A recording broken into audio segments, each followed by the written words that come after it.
वाहन के मारे आग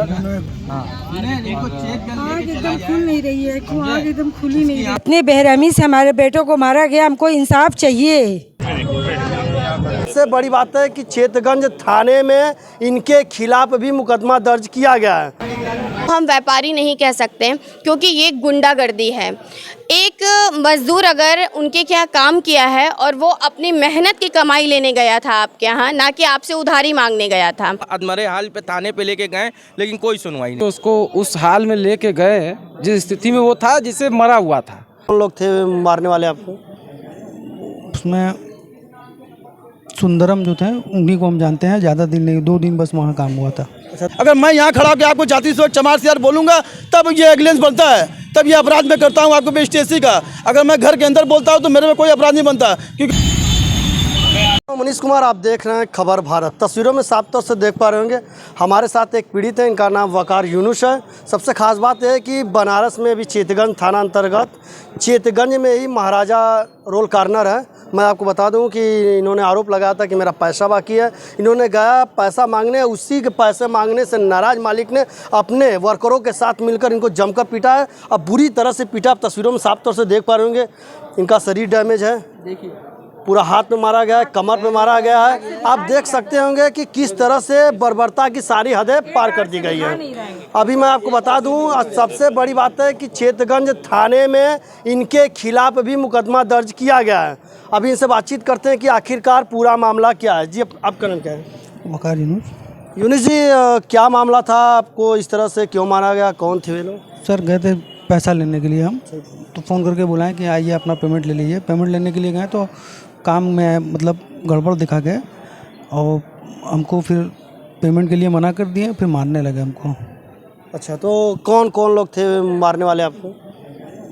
उसमें सुंदरम जो थे उन्हीं को हम जानते हैं, ज़्यादा दिन नहीं, 2 दिन बस वहाँ काम हुआ था। अच्छा, 2 दिन आपने काम किया था। तो ये बताइए कि वहाँ पे आपने आरोप लगाया था कि वर्कर भी मारे पीटे हैं। तो मुकदमा जो दर्ज किया गया है किन किन धाराओं में किया गया? क्या उनके भाई लोग थे, 5-6 भाई थे। ऊपर से आके सब लोग मारने लगा हमको। कितने लोगों ने आप पर हमला किया था? हमला तो पहले तो स्टार्टिंग में 6 लोग आए थे, फिर बाद में वर्कर लोग भी आते हुए 15-20 लोग हो गए थे वहाँ पे। सब लोग मिल के मार रहे थे हमको। तो क्या वर्करों पर भी मुकदमा दर्ज हुआ है कि केवल जो मारे तो वही? और अपने स्टाफ लोग से बोले कि चाकू लेके आइए, इनको आज मार देंगे जान से। अच्छा, कौन बोला था कि इनको हम जान से मार देंगे? सर सुंदरम। अच्छा, सुंदरम। अभी देखिए, मैं आपको बता दूं कि अभी पीड़ित हैं, काफ़ी चोटिल हुए हैं, बातचीत कर नहीं पा रहे हैं। अभी हम इनके परिजन से बातचीत करते हैं कि आखिरकार पूरा मामला क्या कुछ। आपके बेटे हैं, इन्होंने जो आरोप लगाया है कि महाराजा रोल पे काम करने गए और इनका पैसा बाकी था, पैसा न देने की वजह से मारे को पैसा लेने के लिए गया है तो उसको सब लोग मिल के मारे हैं। 1 लोग मारेंगे कि 15 लोग मिल के मारेंगे? कि इतनी बेरहमी से हमारे बेटों को मारा गया, हमको इंसाफ चाहिए। आज आप लोग आई थी जेसीपी ऑफिस में, क्या कुछ रहा? अभी हम कुछ और लोग से भी बातचीत करते हैं कि अभी इधर आइए आप। जी, अपना परिचय बताइए। नमस्कार, मैं वाराणसी महिला व्यापार मंडल अध्यक्ष सुनीता सोनी। सुनीता सोनी जी, आप यहाँ पे आई थी, सारे मामले की जानकारी आपको है, तो इस मामले में क्या कुछ कहा जेसीपी? देखिए, कल का ये जो मामला है वो जगतगंज महाराजा रोल कॉर्नर का है। और आपको बता दें कि ऐसे इंसान को हम व्यापारी नहीं कह सकते क्योंकि ये गुंडागर्दी है। एक मजदूर अगर उनके क्या काम किया है और वो अपनी मेहनत की कमाई लेने गया था आपके यहाँ, ना कि आपसे उधारी मांगने गया था, और आपके साथ 15 लोगों ने मिलकर इनको मारा, बांध के मारा, फिर उसके बाद बेसमेंट में ले जा के मारा, फिर उसके बाद इनको उठा के फेंक दिया पीछे बाथरूम में। अभी आप जेसीपी साहब के यहाँ गई थी, तो जेसीपी साहब क्या आप लोगों ने बात रखा तो जो विपक्षी है भी इनके पर मुकदमा किया, ST SC का जैसे धाराएं भी लगी हैं, तो इस पर कुछ क्या जेसीपी का रिएक्शन रहा? देखिए, जो इनके तरफ से इन्होंने मुकदमा कराया है उसमें धारा कुछ भी नहीं था, सिर्फ लड़ाई झगड़े का था। इसीलिए हम लोग सभी लोग एकत्रित होकर यहाँ पर आए हुए हैं जॉइंट CP साहब क्या, और उन्होंने आदेशित किया है चेतगंज थाने को कि इनकी मेडिकल होगी और जो धारा लगा हुआ है वो धारा बढ़ाया जाएगा जितनी इनको चोटें लगी है। और दूसरा, उन्होंने जो एफआईआर इनके ऊपर किया है वो ख़त्म की जाएगी। और मुझे पूर्ण विश्वास है कि जो इन्होंने निर्देश दिया है वो होगा। अगर ऐसा नहीं होता है तो हम सभी लोग धरने पर बैठेंगे, लेकिन ये मजदूर भाई को इंसाफ दिला के रहेंगे। किस हॉस्पिटल में भर्ती थे? कभी चौरा और ट्रामा सेंटर। मैं वहाँ आपको से इंसाफ इनको नहीं मिला है। अभी आप अधिकारी जो कहें आप संतुष्ट हैं? हाँ, संतुष्ट हैं, हमें इंसाफ चाहिए। अभी मैं आपको बता दूं कि बनारस में महाराजा रोल कॉर्नर हैं, लगातार इन्होंने आरोप लगाया है कि जिस तरह से इनके साथ अभद्रता हुआ है, मारपीट हुआ है, और सबसे बड़ी बात है कि SC/ST धाराएं भी इनके ऊपर लगाया गया है। मैं गुफरान नवाज खान बोल रहा हूँ। अभी एक मामला आया कि लोग दबाव बना रहे थे कि 16 समझौता कर दबाव तो वहाँ ऑलरेडी जब हम लोग वहाँ से उठा के उसको उस हाल में लेके गए जिस स्थिति में वो था, जिसे मरा हुआ था, जब हम लोग वहाँ लेके गए तो पहले तो सुनवाई नहीं हुई। पता नहीं किसका प्रेशर था, किसका नेता का फ़ोन आया, किसका क्या हुआ, वहाँ पे कोई कार्रवाई नहीं हो रही थी।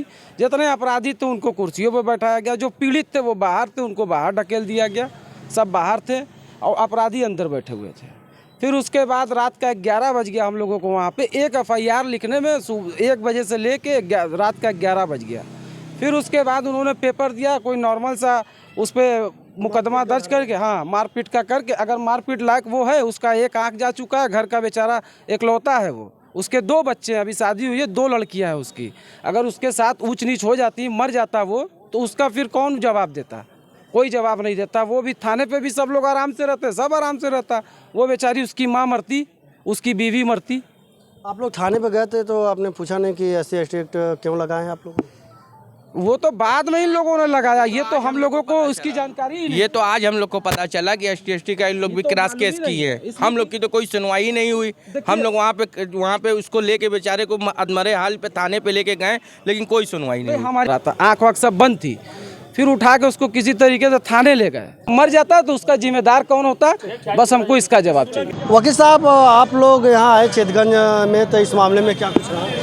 देखिए, इस मामले में जब हम लोग को पूरे प्रकरण का पता चला तो हम लोग यहाँ से कमिश्नर के पास गए। कमिश्नर साहब उपस्थित नहीं थे।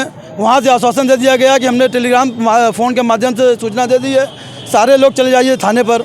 जब मैं यहाँ आया और मैं थाना इंचार्ज से बात किया कि साहब ये बताइए, आपने जिसको चोटें लगी है, उस सर से लेके बाल के पैर से लेके एड़ी तक उसको चोट लगी है, मार के बाथरूम में फेंक दिया गया, वो मृत्यु स्थिति में पड़ा हुआ था, उसका मुकदमा आपने नहीं लिखा और उसके खिलाफ आपने मुकदमा लिख दिया ST/SC में 392 लूट में, जबकि ये मौके पे ST/SC मुकदमा 24 घंटे के अंदर में मुकदमा आपने लिखने का कोई कानून नहीं है। और CO रेंज पे CO जांच होती है, तब जाके इसका मुकदमा लिखाता है। ना CO से जांच हुई, कुछ नहीं हुआ, तुरंत घटना हुई, तुरंत मुकदमा, आनन फानन में घटना, आनन फानन में आप लोगों ने मुकदमा लिख दिया और उसका मुकदमा बेलेबल ऑफेंस में आपने लिखा 323 504 में, जो कि अगला कुछ कर ना पाए। इस तरह से इन्होंने जो कि लापरवाही की है। अभी जब आपने पूछा थाना अध्यक्ष महोदय से कि आपने SC/ST एक्ट में क्यों मुकदमा और कैसे मुकदमा दर्ज किया, तो उन्होंने क्या कहा? इन्होंने कहा कि क्या नाम है, इन्होंने कहा कि इसने जाति सूचक का शब्द का इस्तेमाल किया है। तो हमने कहा कि आप मौके पे थे, और अगर जाति सूचक का इस्तेमाल कब होता है? जब पब्लिक एविडेंस में आपको कोई बोलेगा तब। अगर मैं यहाँ खड़ा होकर आपको जाति सूचक चमार सियार बोलूँगा तब ये एविडेंस बनता है, तब ये अपराध मैं करता हूँ आपको ST/SC का। अगर मैं घर के अंदर बोलता हूँ तो मेरे में कोई अपराध नहीं बनता, क्योंकि पब्लिक एविडेंस चाहिए। इसमें वकील साहब एक लापरवाही समझ में आ रही है, आप बेहतर बताएंगे कि जब पीड़ित को यहाँ लाया गया घायल अवस्था में और उसके बाद उनको ले जाकर के हॉस्पिटल में एडमिट किया गया, तो ये लोगों ने मेडिकल क्यों नहीं कराया? हमने ये बात पूछा इनसे कि जिसको इतनी चोटें लगी हैं आपने उसका मेडिकल नहीं कराया। ये कहा कि मैं इसका मजनून चिट्ठी बनवा रहा था अंदर कार्यालय में, ये लोग भाग गए। हमने कहा कि जो चल नहीं पा रहा है, जो मरी स्थिति में पड़ा हुआ है, गिर नहीं पा रहा, उठ नहीं पा रहा है, वो कैसे भाग जाएगा? वो नहीं, वो ये बताइए, उठ के भाग जाने का क्या शब्द है? बताइए, क्या उसकी सांस रुक जाएगी? आपके आश्रय में रहेगा मजनून चिट्ठी आप बनाएंगे?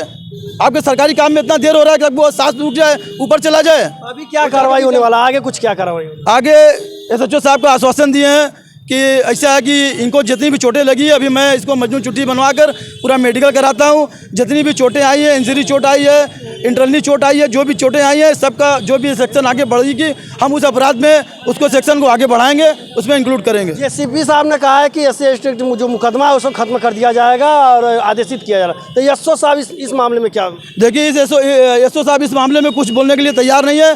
बोले ये CO साहब के रेंज में है, उनसे बात करके उनके परमिशन पे इस मुकदमा को हटा दिया जाएगा ST/SC से।